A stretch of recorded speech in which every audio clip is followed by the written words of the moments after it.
निकालिए question.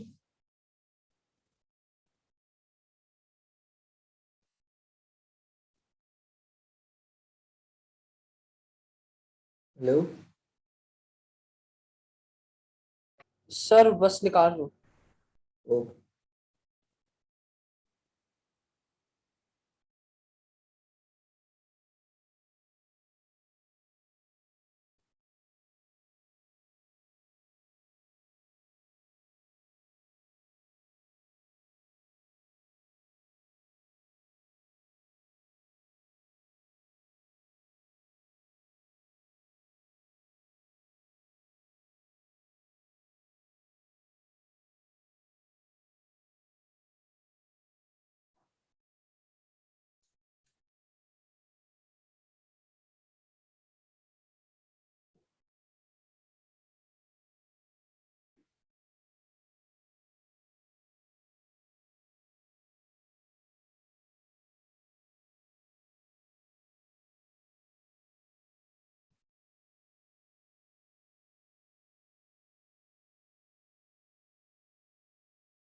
Sir निकाल लिए। हाँ, अब इसका क्वेश्चन नंबर 2 देखना जो आफ्टर। हाँ, question number 2, right about the veg in which Hazrat Abu Bakr, Hazrat Umar and Hazrat Usman were involved in the compilation and preservation of the Quran. अब पहली चीज ये कि how the trend of the papers have change. Trend क्या change हुआ? Trend ये था कि पहले जब सवाल आता था वो आता था कि हजरत अबू बकर,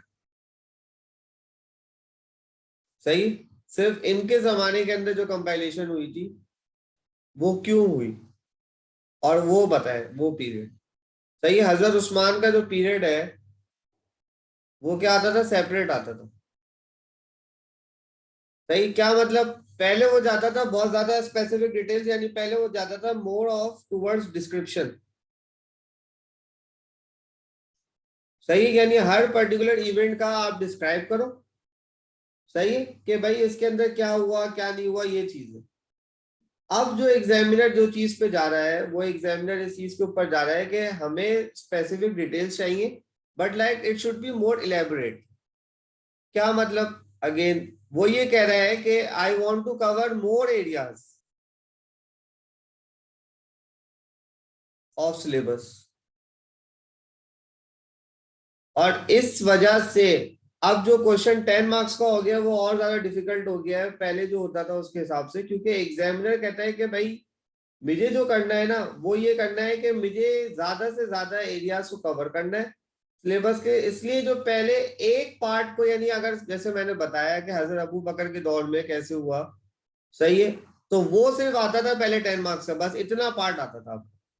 लेकिन अब इस 10 मार्क्स के अंदर क्या कर दिया कि इस पार्ट को भी इन्होंने क्लब कर दिया है। इसको क्लब करने से क्या मुराद है कि इसके ऊपर उन्होंने कह दिया कि भाई अब जो है, अब इंपॉर्टेंस पे आ जाओ कि अब ज्यादा एरिया कवर हो रहा है, यानी एक ही क्वेश्चन के अंदर वो दो सेपरेट एरियाज कह लो या दो सेपरेट पार्ट्स कह लो उसको कवर कर रहा है। आपको ये पॉइंट समझ आया ना दे? Yes sir. ठीक है ना, तो ये चीज पे आप फोकस आ गया। अच्छा, अब आप बताओगे सबसे पहले इसकी स्टार्टिंग में क्या करोगे, कैसे इसको स्टार्ट किया जाएगा ये 10 मार्क्स का क्वेश्चन?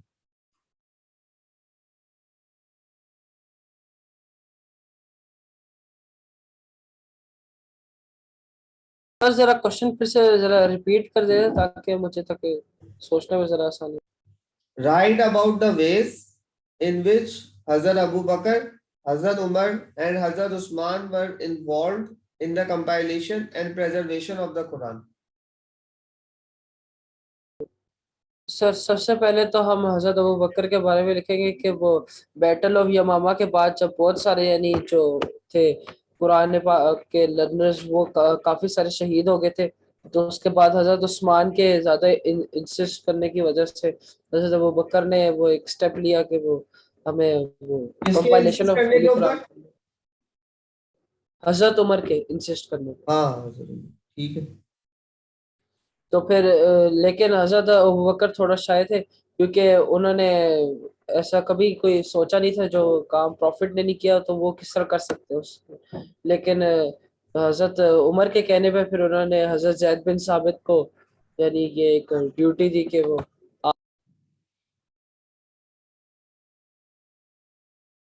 हेलो। इस ये सर, और ये काम फिर जब वो हजरत जैद बिन साबित ने किया, फिर हजरत उमर के दौर में भी कुरान पाक कंपाइल हुआ। फिर कुरान पाक को एक सेफ जगह पे रखा गया और डिफरेंट प्रोविंसेस में यानी दे दिया गया कुरान पाक रेसिटेशन के लिए। तो फिर ना काफी सारे डायलेक्ट्स का मसला आ रहा था, को फिर हजरत उस्मान ने सही किया। अच्छा, इसमें ये वाली बात तो तुम्हें सही से याद भी है कि वो जो स्टार्टिंग का जो पॉइंट है, लेकिन जो अब देखो ना, तीन बातें कही। इस क्वेश्चन को मैं अगर ऐसे डिवाइड करूं कि उससे पूछे कि how, sorry, right about the ways in which Hazrat Abu Bakr, Umar and Hazrat Usman were involve. सही है, तो तीन कंपेनियंस का जिक्र किया। सही, अब मैं for example as an examiner बैठा हूं, मैं ये कहता हूं,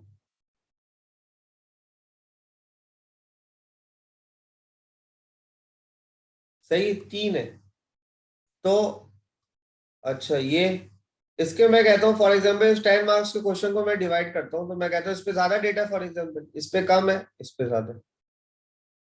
तो क्या मैं ऐसे डिवाइड करूंगा इसके आंसर मार्किंग के ऊपर? नहीं सर। तो किस तरीके से डिवाइड करोगे? सर पॉइंट्स लिखने पड़ेंगे, जिसमें फिर हजरत अबू बकर के बारे में भी लिखना पड़ेगा, बाकी सबके बारे में। नहीं, वो तो बात सही है, मगर मैं ये कहता हूँ as an examiner I would be dividing this answer into these marks: 4 marks for Hazrat Abu Bakr part, 2 marks for Hazrat Umar's part, and 4 marks for Hazrat Usman's part. ठीक है, इसके मैं 10 मार्क्स बनाता हूँ। सही है। अब आ जाओ आंसर के ऊपर। हजरत अबू बकर का जब आप पार्ट लिख रहे हो, तो सबसे पहले तो आप कहेंगे अर्ली पीरियड के अंदर वो जो बात तुमने पढ़ी भी होगी, बोन्स के ऊपर लिखा होता था, क्या होता है, डेट पाम लीव्स के ऊपर लिखा हुआ होता था। Sir bones, dead palm leaves, और सर वो क्या कहते हैं वो द्राक्ष के वो नहीं होते, यानी जो स्किन होती है साइड से उतरी, वो उस पे। हाँ, एनिमल स्किन जो तुम कह रहे हो। सर वो भी थी, और दरख्तों की भी ना शीट्स पे भी लिखा जाता। सही है, ये हो गया। सही है, ये previous period, before battle of Yamama.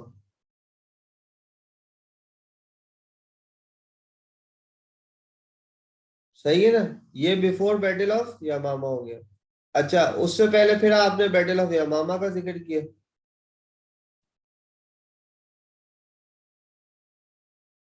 सही है, क्यों? क्योंकि पहले जो थे काफी ज्यादा हुफाज थे, तो मैनी ऑफ द हुफाज, सही, डाइड या वर मार्टर्ड इन द बैटल। सही है। अच्छा, इसके बाद क्या हुआ?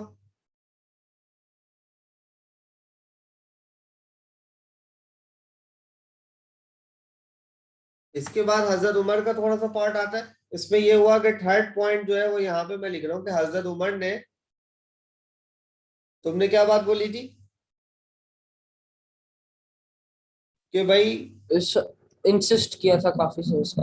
हाँ, इंसिस्टेड, क्योंकि वो कहते हैं कि भाई वर्ड ऑफ अल्लाह है ये जो कुरान है, कि भाई इट वुड बी लॉस्ट, क्योंकि कंपेनियंस जो है वो काफी ज्यादा बैटल के अंदर डेथ हो चुकी है। और इसको एक बुक फॉर्म के अंदर कंपाइल किया जाए, ये हजरत उमर ने कहा। तो थर्ड पॉइंट मेरे पास ये आ रहा है बुक फॉर्म का, जो कि हजरत उमर ने कहा। क्योंकि सवाल देखो उसने बड़ा टेक्निकल पूछा, उसने पूछा कि right about the ways in which Hazrat Abu Bakr, Hazrat Umar and Hazrat Usman were involve.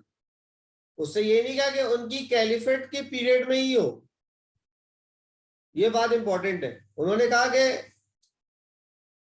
How they were involve. तो ये इन्वॉल्वमेंट ही है ना कि भाई उन्होंने इंसिस्ट किया कि भाई इसको बुक फॉर्म के अंदर कंपाइल किया जाए। ये इसने यहाँ पे ट्रिक पार्ट किए कि काफी स्टूडेंट्स ये बात समझे कि भाई ये तो कैलिफेट के ऊपर बात हो, के हजरत उमर की तो कैलिफेट का हमें ज्यादा पता ही नहीं है, ठीक है ना। तो उसने कहा हाउ दे वर इन्वॉल्व। ये थर्ड पॉइंट आ गया कि हजरत उमर इंसिस्टेड कि भाई it should B compiled in the form of a book. सही। नेक्स्ट, इसके बाद क्या हुआ? फिर सर हजरत जैद बिन साबित की ड्यूटी लगाई, और बिल्कुल। काफी सारे जो जिन्होंने लर्न किया हुआ था कुरान पाक, उनकी ड्यूटी लगाई कि आप यानी उसको कंपाइल करें। बिल्कुल हजरत जैद बिन साबित। और ये फोर्थ हो जाएगा हमारा फर्स्ट पॉइंट।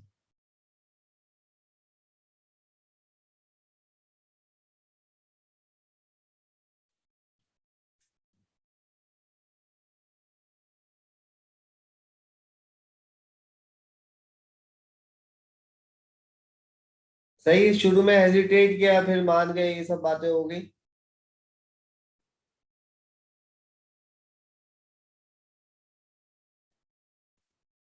और इसके बाद इन्होंने तमाम वर्ड्स को चेक किया और उसके ऊपर क्या बनाए, मास्टर कॉपी बनाई ना हजरत जैद बिन साबित, बुक फॉर्म में बना दिया यानी। Yes sir. अच्छा, अब इसके बाद क्या हुआ? सर इसके बाद फिर डिफरेंट कॉपीज सर वो दी गई, मस्जिद में रखी गई, और आगे पीछे लोगों को यानी रखवाई गई लोगों के घरों में। अच्छा, हजरत उमर का इसमें ये पार्ट था कि हजरत उमर जो है बेसिकली, ये पार्ट नंबर जो 5 आएगा वो ये है कि he was also involve in collecting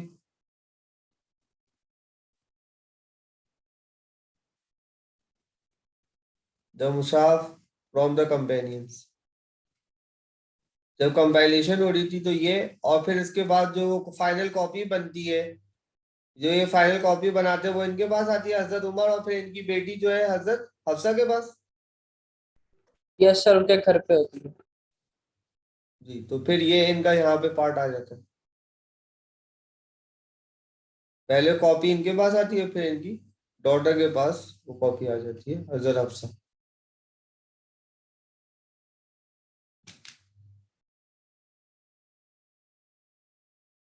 अच्छा, अब यहाँ पे आगे स्टूडेंट जो है वो ये बात पे फंसता है कि देखो हमारे पास हजरत अबू बकर का डिटेल में है, इसके अंदर हजरत उमर का पार्ट है, लेकिन इनकी जो कैलिफेट का पार्ट है उसके हमारे पास कोई डिटेल्स है क्या? कोई डिटेल्स नहीं।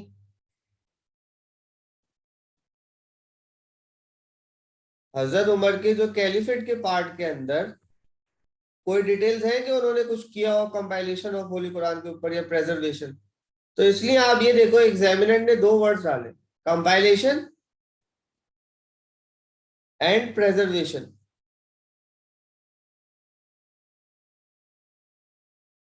ये इंपॉर्टेंट है वर्डिंग्स, और इसके मार्क्स हैं आपके पास। प्रिजर्व किस तरीके से किया जा सकता है होली कुरान को?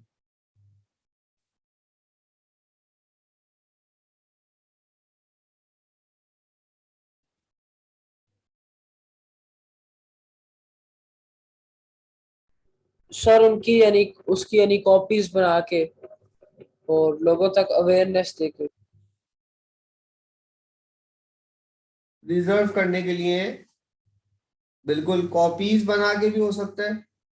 तो हजरत उमर की जो कैलिफेट है उसके अंदर हम सिंपल सी बात है, उन्होंने, हम ये सीधी सी बात कह देंगे भाई, he took measures to ensure that Quran was taught.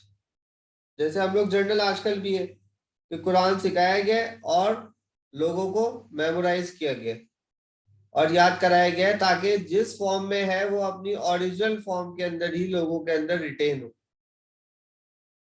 Original form में ही वो रिटेन किया जाए लोगों के हार्ट्स के अंदर या लोगों के पास। सही है, ये पॉइंट जो है ये एक एडिशन आप करोगे, क्योंकि क्योंकि क्वेश्चन आपका डिमांड कर रहा है दो बातें।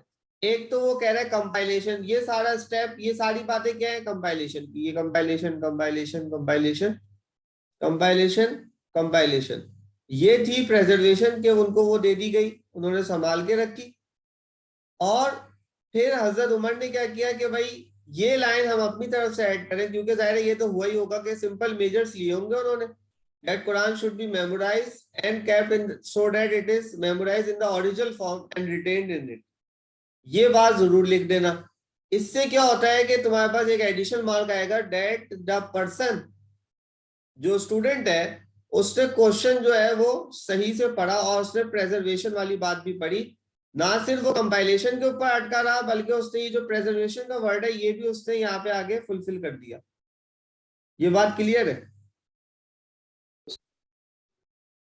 Yes sir. ठीक है, अब आ जाओ हजरत उस्मान की कैलिफेट के ऊपर। अब आओ उसके 4 पॉइंट्स मुझे बताओ क्या क्या है, कि किस तरह से हुआ।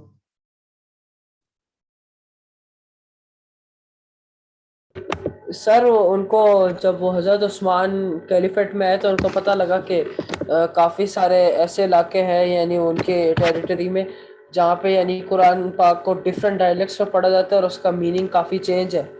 तो सही फिर है। उन्होंने मंगवा के वो कॉपीज़ यानी जला दी, उनमें से सिर्फ 2 रखी। और यानी फिर जो हजरत हजरत जैद बिन साबित को उस काम पे लगाया ताकि वो कुरान पाक को इस तरह यानी रीडिज़ाइन रीफ्रेश किया उन्होंने सही से, ताकि सही है। ताकि वो क्या कहते हैं उसके बीच में डिफिकल्टी सारी खत्म हो जाए। तो फिर वो लेकिन उसका एक वो गलत बात ये हुई कि जब लोगों ने देखा कि हजरत उस्मान ने कॉपीज बर्न किए तो काफी सारे लोग यानी उनके खिलाफ भी हो गए कि कुरान पाक की कॉपीज हैं तो उन्होंने क्यों बर्न किए, लेकिन उन्होंने अपनी तरफ से तो सही किया था। अच्छा, अब एक चीज, ये जो तुमने एंड में बात कही है कि भाई लोग उनके खिलाफ हो गए, ये बताओ क्वेश्चन हमारा कह रहा है कि इसमें ये बात लिखी जाए या नहीं लिखी जाए?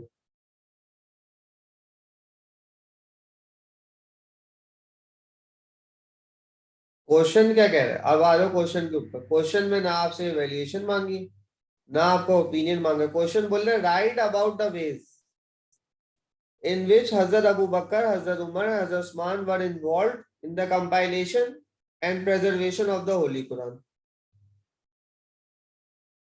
सही है, इसके अंदर आपको ओपिनियन तो मांगा ही नहीं, यानी इट्स मोर लाइक क्या है, ये डिस्क्रिप्टिव क्वेश्चन है ना? नहीं, सही कह रहे हो? ये यस।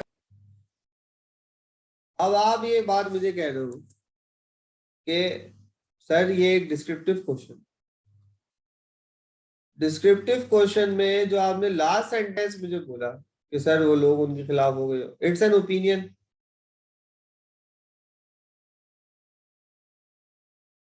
तो डिस्क्रिप्टिव क्वेश्चन में ओपिनियन तो चाहिए नहीं, ना मांगा, ना एग्जामिनर को चाहिए, ना चाहिए। तो यहाँ पे आके आप मार्क्स लूज कर जाओगे, क्योंकि आप एक ऐसी चीज प्रोड्यूस करके इसको दे रहे हो कि जो उसकी जरूरत ही नहीं। तो always read the question first. सही है। अब जब भी सवाल आएगा दूसरी नौयत का, जब सिग्निफिकेंस की बात आएगी, क्वेश्चन जो 4 मार्क्स आता है उसके अंदर अक्सर ओपिनियन मांगा जाता है, जो डिटेल क्वेश्चन है उसमें नहीं होता। तो अभी तो सिर्फ डिस्क्रिप्शन मांग रहा है। आप बताओ, डिफरेंट डायलेक्ट्स में था, हजरत जैद बिन साबित को उन्होंने समन किया, उन्होंने कहा कि भाई जो ओरिजिनल कॉपी है हजरत हफ्सा के पास, उसको लेके आओ और उससे मैच करो। सही है। फिर उन्होंने क्या किया कि सारी कॉपीज को उससे मैच किया हजरत जैद बिन साबित ने, और जब मैच किया तो फिर क्या किया, उसका फाइनल वर्जन बना दिया। जब उसका फाइनल वर्जन बना दिया तो उसकी वो सारी कॉपीज की और उसको डिस्ट्रीब्यूट कर दिया। जब डिस्ट्रीब्यूट कर दिया तो जो पुरानी कॉपीज थी, यानी जो दूसरी कॉपीज थी जो उसके अलावा थी, उसको उन्होंने बर्न कर दिया। सही है। और हजरत उस्मान को और क्या किसी की लकब के नाम से पुकारा जाता है या नहीं? सर मेरे दिमाग में इस तरह तो कोई लकब नहीं आ रहा है, मैंने पढ़ा। सही है, सही है। तो बस, तो फिर उनको क्या किया कि जमा किया, बेसिकली अगर इसको देखा जाए कि उन्होंने जमा किया ना कुरान को, तो उनको जो कहते हैं वर्ड जो उनके लिए इस्तेमाल होता है वो होता है कि जमीउल कुरान भी उन्हें कहा जाता है, हज़रत उस्मान को।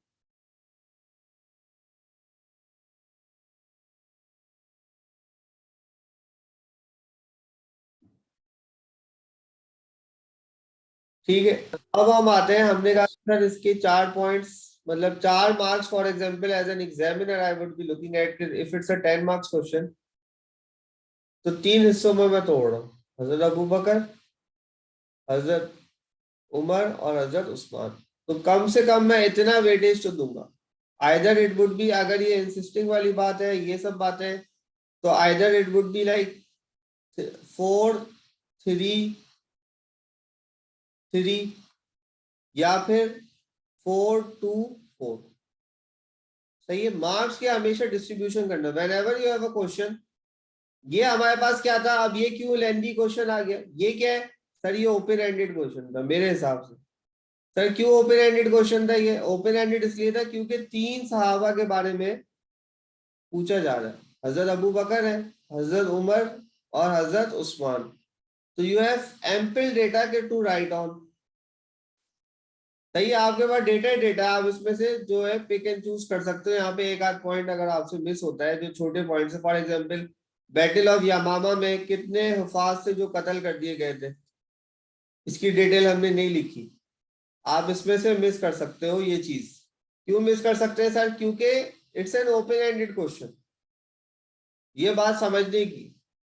जब आपके पास ओपन एंडेड क्वेश्चन आ जाए, क्योंकि ओपन एंडेड इस वजह से कह रहा हूं कि 3 सहाबा के ऊपर पूछ रहे हैं तो डिटेल्स काफी हैं। सही है। लेकिन अगर ये क्लोज एंडेड होता, अगर ये सिर्फ हजरत अबू बकर से रिलेटेड यही क्वेश्चन आता, तो फिर ये आपके पास क्लोज एंडेड होता। फिर आपको ये जो बैटल ऑफ यमामा वाली बात है, उसमें कितने हुफाज थे, फॉर एग्जांपल 1000 थे या 313 थे या जो भी थे, वो डिटेल आपको यहाँ पे लिखनी है और वो चीज मेंशन करनी है कि भाई इतने हुफाज जो है वो कत्ल हो गए। सर 313 तो सर बैटल ऑफ बदर में मुस्लिम थे सर। हाँ सॉरी, वो बैटल ऑफ बदर में थे। मैं वही कह रहा हूँ कि जो ये चीज समझने की है कि एक ओपन एंडेड है, एक क्लोज एंडेड है। तो सॉरी, ये 360 थे।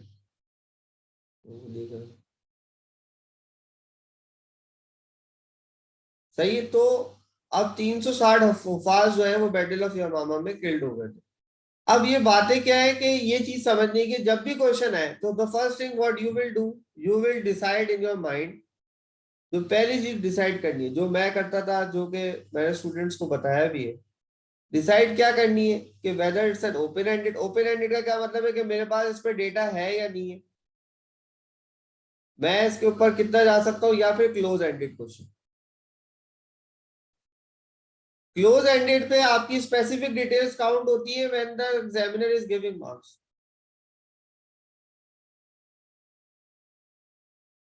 ओपन एंडेड पे आप स्पेसिफिक नहीं, आप एक स्टोरी की फॉर्म में, जैसे अभी हम चले एक स्टोरी की फॉर्म में चल गए ना, पहले ये हुआ, फिर ये हुआ, फिर ये हुआ, फिर ये हुआ, फिर ये हुआ, एक स्टोरी की फॉर्म में हम चले।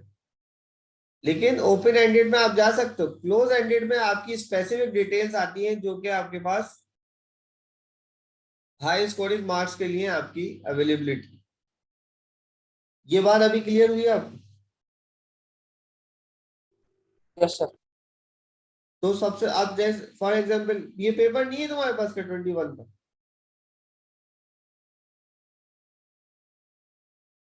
सर पढ़ा हुआ है, सामने खोला हुआ है। अच्छा खोला हो। नेक्स्ट आ जाओ, इसका part B, what is the significance for Muslims. अच्छा ये बताओ, व्हाट इज द, इसका पार्ट बी जरा पढ़ना, क्वेश्चन 2B। Okay sir. लिखा हुआ है what is the significance for Muslims to have Quran written in the form of book? जी बताओ। अब ये क्या आ गया, ये अब इसमें से तुम्हें अपनी तरफ से इजाद करना है, सही है ना, ये तो पूरा ही ओपन एंडेड है। सही। Yes sir. तो सर इससे सबसे पहले लिखेंगे कि लोग उससे यानी हर जमाने के लोग उससे यानी गाइडेंस ले सकते हैं, क्योंकि कुरान पाक को जाहिर सी बात है हर कोई यानी याद करके तो नहीं समझ सकता। रिटन फॉर्म में भी लिखा हो तो लोग उससे गाइडेंस ले सकते हैं। तो वो कंपाइलेशन ऑफ होली कुरान एक सही चीज थी जिसकी वजह से लोग आज तक गाइडेंस हासिल कर रहे हैं। सही है, सही है। मगर ये नहीं है कि क्योंकि अगर एक क्योंकि अगर कांस्टेंट, यानी हम क्या बोलेंगे, एक कांस्टेंट चीज है। जैसे इसके ऊपर जो कुरान के अंदर भी है ना, बल हुआ फी लौहिम महफूज।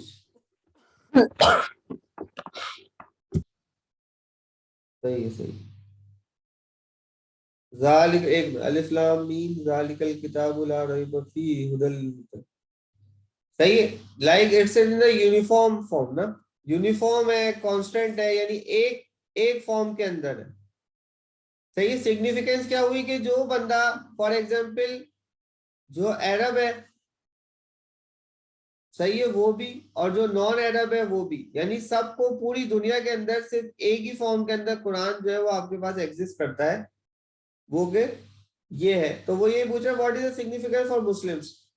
सिग्निफिकेंस ये है कि भाई पूरी दुनिया के अंदर एक यूनिफॉर्म कॉन्टेक्स्ट है, जिसकी वजह से सारी की सारी जो मुस्लिम उम्मा भी है, आप ये कह सकते हो, वो क्या है, उसके ऊपर यूनाइटेड खड़ी है।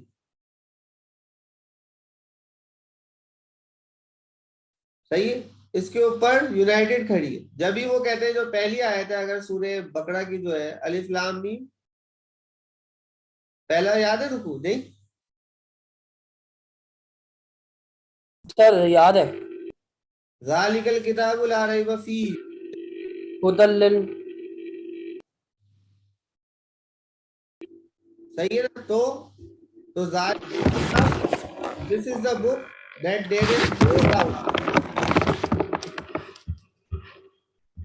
सही है ना। दिस इज द बुक ज़ालिकल किताब, देयर इज नो डाउट, ला रैब फीही हुदल लिल मुत्तकीन, that there is guidance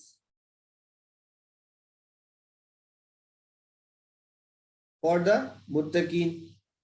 so there is no doubt का क्या मतलब है, यही चीज के ऊपर बात कर रहा है ना, कि रिटन फॉर्म के अंदर है ये किताब, इसके अंदर कोई डाउट नहीं है कि ये एक रिटन फॉर्म के अंदर आपके पास मौजूद है, जो कि हिदायत है मुत्तकीन के लिए, guidance for the sorry God fearing कह लें आप उसको। अच्छा, नेक्स्ट एक पॉइंट तो ये हो गया। सही है। नेक्स्ट क्या हो सकता है, और क्या सिग्निफिकेंस है?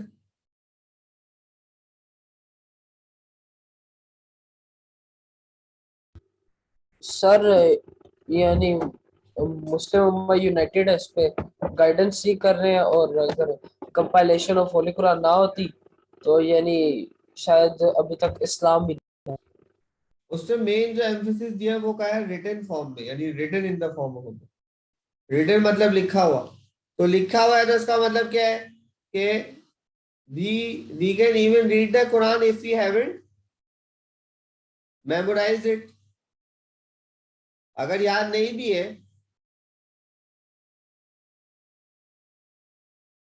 तो still we can read the Quran. सही। और अगर मेमोराइज भी नहीं है, हम फिर भी पढ़ सकते हैं और फिर उसका सवाब हासिल कर सकते हैं। We can get the rewards of reading the even the Arabic text.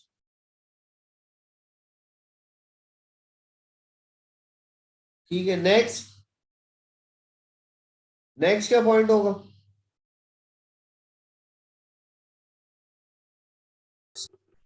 Sir आजकल जो नेक्स्ट कि भाई इसका दिमाग में तो नहीं आ रहा। आजकल तुम लोग सब बच्चे भी पूछते सर इसके लिए कौन सी, जैसे फॉर एग्जांपल एग्जाम्स आते हैं, कौन सी सर सूरत पढ़ी जाए, कौन सी आयत पढ़ी जाए कि भाई फायदा हो। तो एक तो ऑनलाइन फॉर्म में भी आ गया, it's easily available in the form of online, in the online form, accessible भी है, सही है, आप एक्सेस कर सकते हो, जो चीज सर्च करनी चाहिए सर्च कर सकते हो किसी भी पर्टिकुलर सब्जेक्ट के बारे में, search about a particular topic particular subject in the Quran, और उससे रिलेटेड जो भी चीज है वो आपके पास आ जाती है। तो जो आपके लिए इट्स जैसे कहा गया बुक ऑफ गाइडेंस, तो ये गाइडेंस आपको जिस चीज के बारे में भी चाहिए वो चीज आपके पास डिटेल आ सकती है। जब रिटन बुक फॉर्म में होगी तो आप पर्टिकुलर एरिया के ऊपर भी पर्टिकुलर कैटेगरी पे जा सकते हो। यस और नेक्स्ट क्या है, आपने देखा होगा आपके जो बड़े थे या जो बड़े बुजुर्ग होते हैं घर में, वो व्हेनेवर दे ट्रेवल,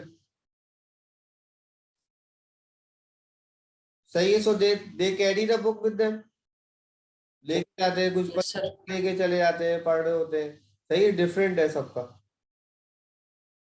तो पोर्टेबल भी है, मतलब पोर्टेबल कहने का मतलब है कि इजीली एक्सेसिबल है, सही है, आप इसको कैरी ऑन कर सकते हो एज अ बुक फॉर्म में। फॉर एग्जाम्पल अगर पहले आओ तो वो डेट पाम लीव्स वगैरह हैं, वो क्या कैरी किए जा सकते थे, बहुत मुश्किल हो जाता। यस सर, ज्यादातर कुछ मेमोराइज भी करना पड़ता। हाँ, वो ज्यादा फिर बेस्ट ऑप्शन यही होता है कि मेमोराइज किया जा सकता है। अब तो आप इसको लेके जा सकते हो, फिर स्पेसिफिक कोई डिटेल्स चाहिए हो, बीच में से कहीं से जाना है, फॉर एग्जाम्पल अब तुम्हें कोई चीज देखनी है बीच में 5वें पारे के अंदर 6ठे पारे के अंदर, तो स्पेसिफिक पैसेजेस को तुम रेफर कर सकते हो, इन बिटवीन इजी हो जाता है।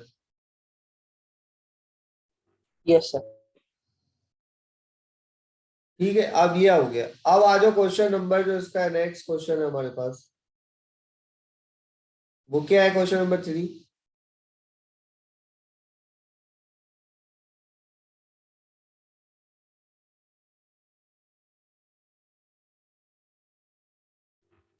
सर उसमें लिखा हुआ है कि right about the events of battle of Uhud fought in 625 हाँ, अब ये AD। वो वाली बात है।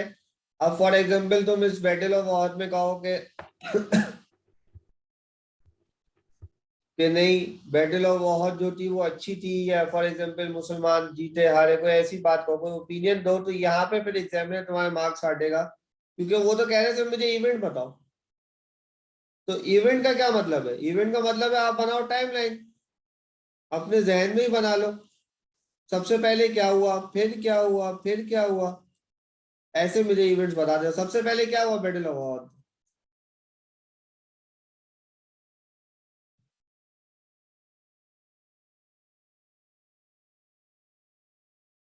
किससे स्टार्ट की, कैसे हुआ,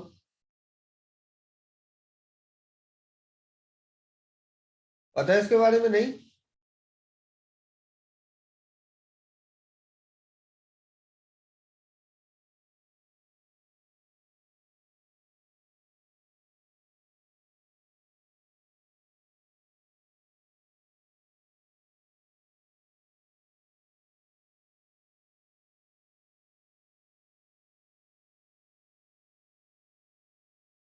यस नादिया,